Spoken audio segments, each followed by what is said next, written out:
ઉમરગામ ખાતે સમર્પણ ગ્રુપના માજી પ્રમુખ ઝરનાબેનની બીજી પુણ્યતિથિ નિમિત્તે સમર્પણ ગ્રુપના હાલના પ્રમુખ ઇલા રાજાણી તરફથી શ્રી ગોવર્ધનનાથની હવેલીમાં સિનિયર સિટીઝન મહિલાઓ માટે બોડી ચેકઅપ કેમ્પ રાખવામાં આવ્યો હતો, જેમાં સૌથી પણ વધારે મહિલાઓને સેવાનો લાભ આપવાનો ધ્યેય હતો। કેમ્પમાં મહિલાઓનું સુગર, બીપી, કેલ્શિયમ ટેસ્ટ કરવા માટે જાણીતા લાડ ડોક્ટરને બોલાવવામાં આવ્યા હતા, તેમજ ટેસ્ટ કર્યા બાદ બીજા દિવસે રિપોર્ટ આવ્યા બાદ ફ્રી કન્સલ્ટિંગ કરવાનું ડોક્ટર જાહેર કર્યું હતું।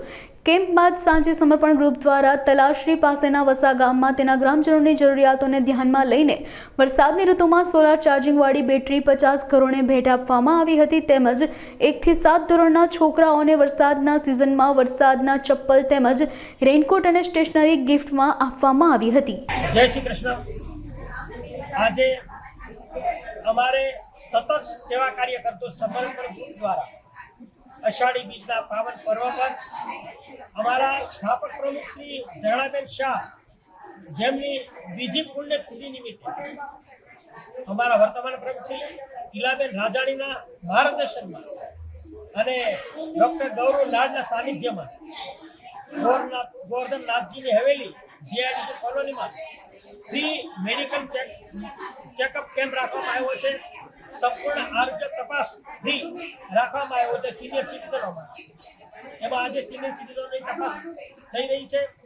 આવતીકાલે આ બધા સિનિયર સિટીઝનોને ડૉક્ટર ગૌરવ લાડના લેબ પરથી બધાને પોતપોતાના રિપોર્ટ આપવામાં આવશે અને ડૉક્ટર ગૌરવ લાડ દ્વારા ફ્રી બધાને કન્સલ્ટ કરવામાં આવશે, કોઈ પણ ફી લેવામાં આવશે, એને પણ સહયોગ આપ્યો છે।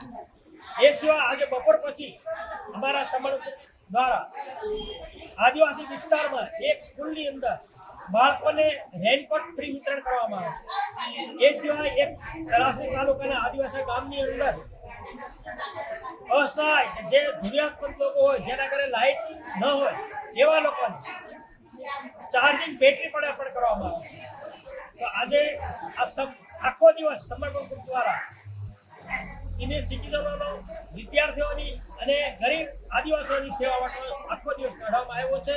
અમારા સ્થાપક પ્રમુખ શ્રી ઝરણાબેન એમના આત્માને ગોવર્ધનનાથજી પોતાના શરણમાં સ્થાન આપે એવી પ્રાર્થના સાથે જય શ્રી